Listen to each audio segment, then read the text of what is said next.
On va passer aux résultats de l'étude, proprement dite, et pour cela, on ne peut pas aujourd'hui vous présenter la totalité des résultats obtenus, mais par contre, on a souhaité mettre l'accent sur deux estives en particulier. Donc, je vais vous présenter un premier résultat d'une estive numéro 1, où il y avait 3 élevages, A, B et C, qui ont été, au moins pour les 2 premiers, analysés avant la montée et après la descente. Et le tableau que vous voyez ici, c'est un tableau dans lequel vous trouvez des chiffres. Et ce chiffre, c'est le pourcentage de réduction d'excrétion fécale post-traitement. Quand le chiffre est en vert, tout va bien. La molécule est efficace. On n'a plus du tout eu d'œufs après traitement. En revanche, quand le chiffre est en rouge ici, c'est qu'il y a un problème, c'est que la réduction n'atteint pas les fameux 95%, bien au contraire ici, on est parfois avec des niveaux de réduction qui sont très faibles, et parfois même on a plus d'excrétion dans le lot traité, ici avec l'ivermectine, que dans le lot témoin non traité. Ce qui signe ici des situations d'effondrement de l'efficacité.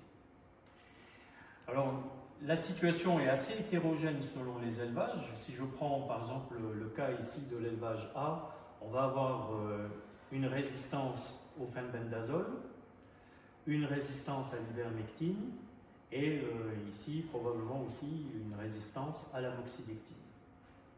Par contre, le closantel reste toujours bien efficace sur les mucus, le monépentel s'est montré très efficace et l'evamisole également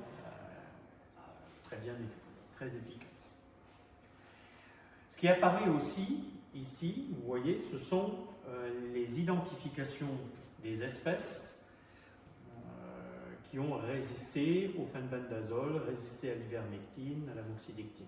HC, ce sont les initiales des Mucus contortus, donc c'est justement l'espèce que l'on craint tout particulièrement. Et vous voyez qu'on va la retrouver à chaque fois qu'il y a de la résistance. Mais, mauvaise nouvelle, c'est qu'il y a une deuxième espèce, Stelladorsagia circumcincta, qui résiste également au fenbendazole ici, à l'ivermectine et à l'amoxidectine. Vous voyez que dans l'élevage B, la situation est très différente parce que on retrouve effectivement une résistance au fenbendazole, mais en revanche, pour les autres molécules, on a encore une excellente efficacité. Et puis, dans l'élevage C, ici, on a juste une alerte ici sur l'amoxidectine, mais l'evamisole, le monépentel, le closantel sont encore parfaitement efficaces. Voilà un bilan que l'on peut tirer donc, à la suite des tests qui ont été mis en place dans les élevages. Et si je fais une première conclusion sur ces résultats de l'estive numéro 1, on voit qu'il y a une inefficacité des benzimidazoles dans les 3 élevages, avec plusieurs espèces qui résistent. On a l'efficacité attendue du closantel, du monépentel et du levamisole. Et on a une situation qui est très contrastée selon les élevages pour les lactones macrocycliques, avec 2 espèces qui semblent résister, Emonchus contortus et Stelladorsagia circumcincta. Sur tes résultats là, Philippe, tu as une différence entre printemps et automne. Oui. C'est probablement, ou c'est peut-être la mise en évidence, une transmission de résistance ou de quelque chose qui s'est passé en estive, on est d'accord? Oui, là, effectivement, sur la moxidectine, ici dans l'élevage A, on voit qu'il y a un changement de statut entre le mois de mai, enfin avant la montée, et après la descente. Alors ça, c'est bien sûr, c'est une situation que l'on craint tout particulièrement parce qu'effectivement, on peut avoir à ce moment-là des échanges de parasites résistants en montagne, ou peut-être tout simplement, c'est que il y a eu entre-temps une sélection de résistance dans cet élevage en particulier. Mais je voudrais vous montrer maintenant les résultats d'une autre estive, l'estive qu'on a appelée numéro 2, parce que la situation de cette estive est vraiment différente de la précédente. On a 1, 2, 3, 4, 5 élevages co-transhumants avec des mélanges de troupeaux. les animaux, des 5 troupeaux, se mélangent complètement en estive. Et l'on voit une situation qui est beaucoup plus homogène par rapport à l'estive numéro 1. Avec sans surprise des résistances au fenbendazole dans les 5 élevages, avec parfois, vous voyez, des pourcentages de réduction qui sont négatifs, c'est-à-dire qu'il y a plus d'excrétion dans ces lots traités par rapport aux lots témoins non traités.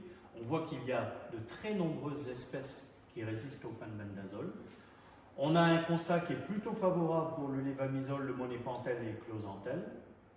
Et ce que vous voyez là, ici, pour les lactones macrocycliques, ivermectine et moxidectine, eh bien, c'est une uniformité avec des résistances de plusieurs espèces. Alors, à chaque fois, vous voyez, ce sont les 2 mêmes espèces, Haemoncus contortus et Teladorsagia circumcincta, qui résistent à l'ivermectine et à la moxidectine. Donc, dans ce cas-là, on a des benzimidazoles et des lactones macrocycliques qui sont inefficaces chez tous les éleveurs de cette estive, avec plusieurs espèces résistantes pour chaque molécule inefficace, que ce soit les benzimidazoles ou les lactones macrocycliques. Et 2 espèces en particulier, Haemoncus contortus et Teladorsagia circumcincta, qui résistent à l'ivermectine et à la moxidectine. Si je fais une conclusion un peu générale de ces premières observations, on s'est rendu compte qu'il y avait des intensités d'excrétion qui étaient très variables selon les élevages, avec souvent, pas toujours mais souvent, une excrétion plus forte à l'automne, c'est-à-dire à la descente d'estive, qu'au printemps avant la montée.